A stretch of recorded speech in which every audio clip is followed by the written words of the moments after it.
बिल्किस बानो के लिए बुरी खबर। सुप्रीम कोर्ट ने खारिज की याचिका। जानिए क्या कहा सुप्रीम कोर्ट ने।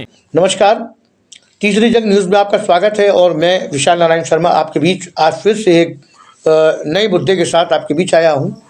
और आज हमारे बीच सामाजिक और राजनीतिक विषयों के जानकार और पत्रकारिता के क्षेत्र में भी अपना जौहर आजमा चुके और तीसरी जंग न्यूज़ चैनल के हेड एडिटर इन चीफ जनाब परवेज़ खान साहब हमारे बीच तशरीफ़ फरमा है। सर, मैं एक बात जानना चाहूँगा कि अभी सुप्रीम कोर्ट ने बिल्किस बानो की रिट पर खारिज की है, तो उस पर आपका क्या नज़रिया है, कुछ बताएंगे?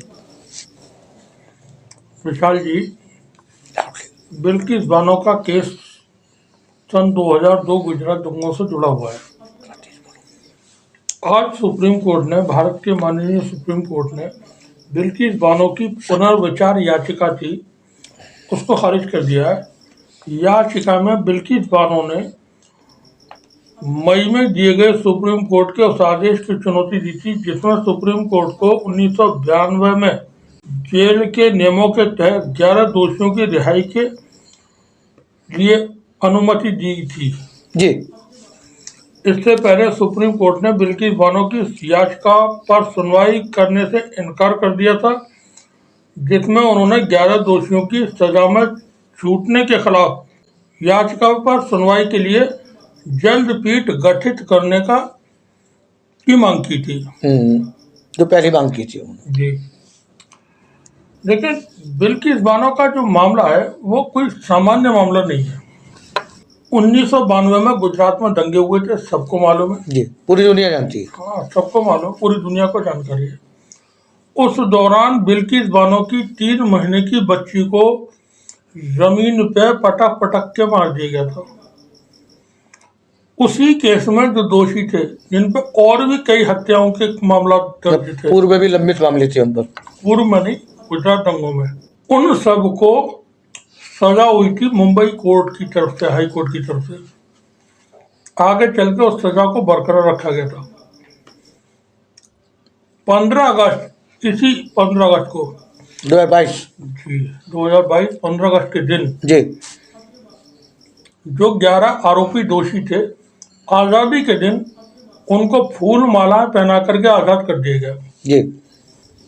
ये देश में एक अलग किस्म का मॉडल जो था वो सामने आया, जिसमें हत्या, बलात्कार, निर्मम हत्या, जिसमें 3 महीने की बच्ची भी शामिल है जी। उसकी हत्या के आरोपियों को फूल माला पहना करके, this is not new India, this is very bad India. Sir, मैं ये कहना चाहता हूँ कि क्या ये जघन्य अपराध की श्रेणी में नहीं आता? जघन्यतम नहीं, जघन्यतम नहीं, this is the heinous and heinous. I can't say what is the category of this crime. अब ये हो क्यों रहा है या होता क्यों रहा है, इन चीज़ों पर भी बात हो, क्योंकि हम अपने समाज में ये देखते हैं, हमारे जो आइडियल्स हैं वो नोटोरियस पीपल्स हैं जो बड़े कुख्यात रहे हैं, जिन्होंने हमारे समाज में लोगों को गाजर मूली की तरह काट डाला। वो हमारे आइडियल्स हैं। कोई भी समाज, कोई भी इंसान, कोई भी कंट्री धर्म के नाम पर नहीं चल सकते जी। वो उसको सिर्फ और सिर्फ चलाने का एक ही रास्ता है, वो है संविधान। भारतीय संविधान, भारतीय नहीं, कहीं का भी, किसी भी देश का संविधान जो है वो संविधान देश को चलाता है, उस समाज को चलाता है। धर्म सामाजिक व्यवस्थाओं को सुचारू रूप से चलाने के तरीके हैं। आप विशाल नारायण शर्मा एक हिंदू, मैं एक मुसलमान, मेरा धर्म अलग, आपका धर्म अलग, लेकिन इसका मतलब ये नहीं है कि हम झगड़े हैं, ठीक है ना। राजनीति चाहती है कि हम झगड़े हैं, और राजनीति चाहती है कि जो बलात्कारी हैं, जो आरोपी हैं और जो बहुत ही सीरियस किस्म के क्राइम कर रहे हैं, उनको बाकायदा बरी कर रहे हैं। सरकार ने, भारत सरकार ने बरी किया है, भारत सरकार के गृह मंत्रालय ने बरी किया उनको। अब ये जो चीजें हैं, ये जो एग्जाम्पल है, वो एस्टेब्लिश होती है सोसाइटी में, समाज के अंदर, जिसका मतलब ये है कि आप कुछ भी करिए धर्म के नाम पे, आपको कुछ होने जाना नहीं है। सर मैं यहाँ रोकूंगा आपको कि न हिंदू चाहिए न मुसलमान चाहिए, न हिंदू चाहिए न मुसलमान चाहिए, इंसानियत के नाम पर सिर्फ इंसान चाहिए। देखिए, मैं इंसानियत की बात कहूँगा। अगर मजहबी बातों में हमारे देश के लोगों को ज़्यादा उलझाया जाएगा तो कहीं ना कहीं चीज़ें बिगड़ेगी, सही नहीं होंगी, देश की अर्थव्यवस्था के लिए भी और हमारे जो सरोकार हैं, जो हमारे स्तंभ हैं, उनके लिए भी। तो क्या क्या लग रहा है?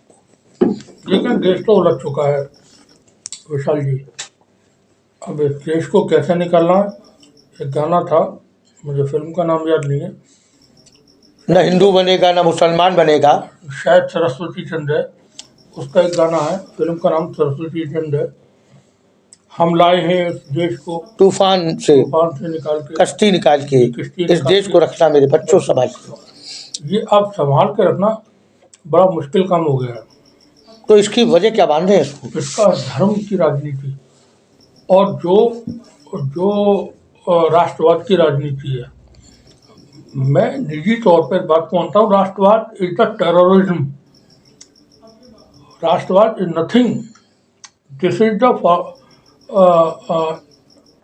टेररिज्म। जैसे ही आप राष्ट्रवाद की बात करते हैं, आप हिटलर की आइडियोलॉजी पर पहुंच जाते हैं, जहां लोगों को मारना है, इनोसेंट्स को, कहीं ना कहीं खुद को ग्लोरीफाई करना है, कहीं ना कहीं खुद को, मैं अपनी बात मुकम्मल कर दूं, खुद को ग्लोरीफाई इस तरह से करना है कि अभी लखीमपुर में किसानों को गाड़ी से कुचल के मार दिएगा जी, ठीक है, उसके आरोपी का बाप एक मिनिस्टर है और मिनिस्टर कुर्सी पर है। दुनिया में कहीं नहीं मिलेगा ऐसा। फिनलैंड के प्राइम मिनिस्टर का नाम पनामा पेपर्स में आया था, उसने इस्तीफा दे दिया था। हम बात करते हैं हमारा अच्छा दोस्त या हमारा अच्छा पड़ोसी देश नहीं है पाकिस्तान। पाकिस्तान की कोर्ट ने पनामा पेपर्स में नवाज शरीफ को सजा दी। भारत में क्या हुआ है? पनामा पेपर्स की जांच ही चल रही है अभी तक। अभी जांच ही चल रही है, जांच जारी है, जांच ही चल रही है। होगी नहीं होगी, किस लेवल पे जांच चल रही है कोई पता नहीं किसी को। This type of policies of judiciary makes countries Panama Republic। हम एक अच्छे दिशा में नहीं जा रहे हैं।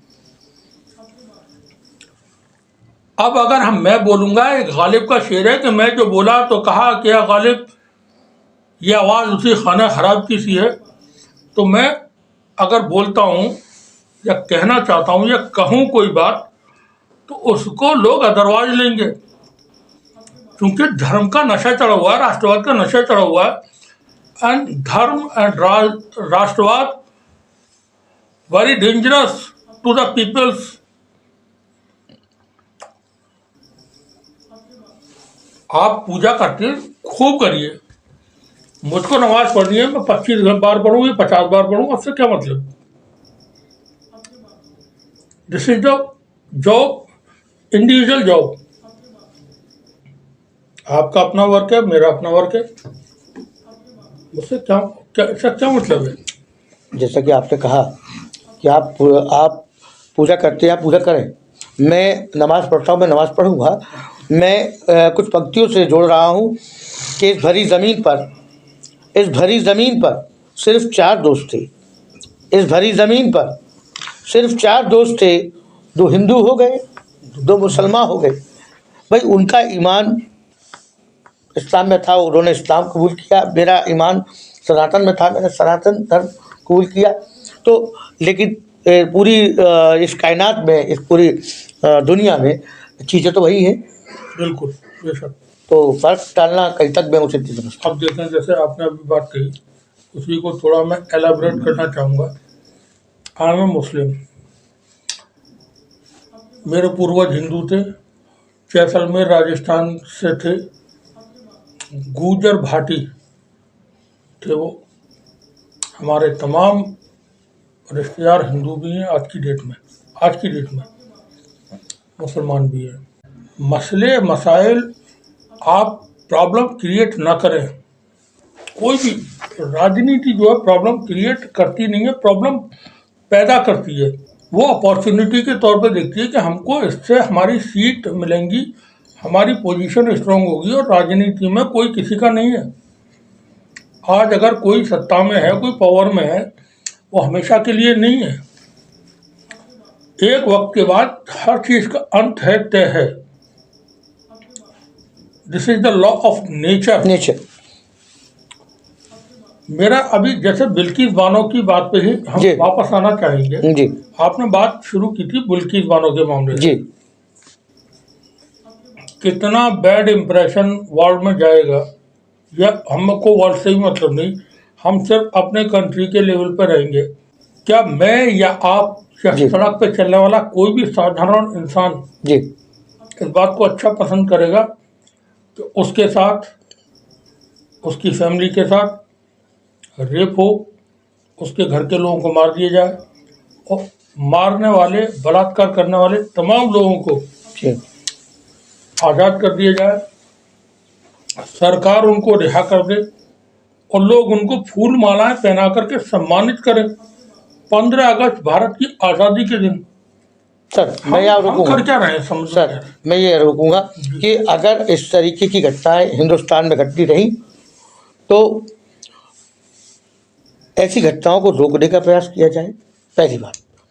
दूसरी बात कि लोगों को आप भरोसा दिलाएं, क्योंकि सभी मज़हब धर्म के लोग यहाँ रहते हैं। इस भारत में सिर्फ एक मज़हब या दो मज़हब के लोग नहीं रहते। यहाँ बौद्ध भी हैं, सिख भी हैं, ईसाई भी हैं, पारसी भी हैं, सिंधी भी हैं।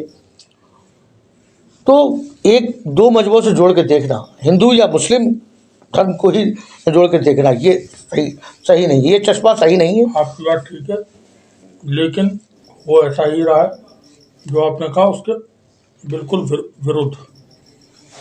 किसी का किसी से कोई झगड़ा फिलहाल है नहीं। जो भी मसले मसाइल हैं वो एक कम्युनिटी या एक संगठन ने, कम्युनिटी नहीं कहूँगा, हिंदू समाज बहुत अच्छा है, लिबरल है, बहुत शानदार है। ऐसा समाज है, क्योंकि मैं तो गांव का पैदाइश मेरी, मैंने गांव में देखा है कि वो चींटियों को भी बुरा और आटा डाल के खिलाते थे। जी ठीक है, जो चींटी पे भी के साथ भी रहम कर रहे हैं, वो इंसान किसी सूरत में खराब नहीं हो सकते। ठीक है, ठीक इसी तरह से मुस्लिम जो कम्युनिटी है उसके कभी कोई डिस्टर्बेंस, कोई झगड़े हिंदू कम्युनिटी से नहीं रहे। जी अब से नहीं, हजारों साल से, जब मुस्लिम्स का हिंदुस्तान में आना हुआ था तब से कोई झगड़ा नहीं हुआ है। अब प्रॉब्लम कहाँ क्रिएट होती है? जैसा मैंने अभी थोड़ा देर पहले शुरू में कहा था, जी कोई भी देश, कोई भी समाज जो चलते हैं वो चलते हैं संविधान से, कानून से। कानून का पालन करने वाले कौन है?